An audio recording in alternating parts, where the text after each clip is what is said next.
En beauté, salut la grande famille, j'espère que vous allez bien. Par-ci par-là au monde entier. Ndebomonanga Cynthia Bofonge Wabino. Et si koto Zouami Lelo Awa. Aïe aïe aïe. Là où je suis aujourd'hui, votre Cynthia Bofonge Ifoku, na grand salon en Angola, précisément à la capitale de Luanda.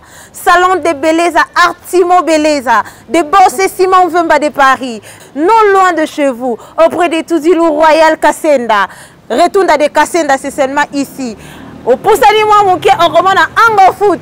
Face Nangozomona, Artimo Beleza, Bakomi Likolo, de Bosse Simon Vemba de Paris. Venez nombreux, to bongisa basuki nabino. Venez nombreux, to bongisa manzaka, to bongisa basil.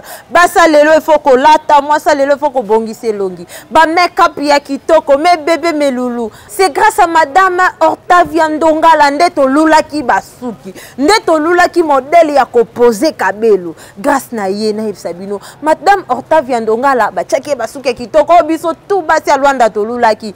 Kaka awa na Artimo Beleza. Toujours na salon Artimo Beleza.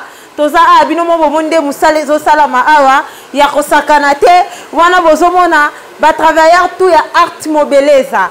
Comme d'habitude, na salon de coiffure na biso awa to sala kamisala nyonso. Bino mo bomoni awa bazo chamanzaka Jelu, oh bochaki papa chinois, nyonso basalango na Artimo Beleza. Tozana ye moko maître. Azo sala ba perruque, a posaka closi, a kolaka kabelo, a salaka nyonso en fait.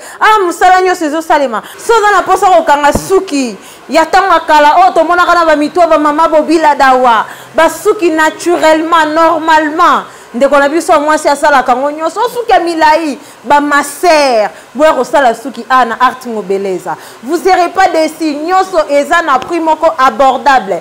Ba prix moko ya kitoko. Ba kabelo ya koteka eza, ba saki ya koteka eza. Nyonso kaka na kati ya salon awa. Na ebisa bino Artimo Beleza bino mo bomoni. Innovation zo ya kala mingi te zo uta en direct à Turquie.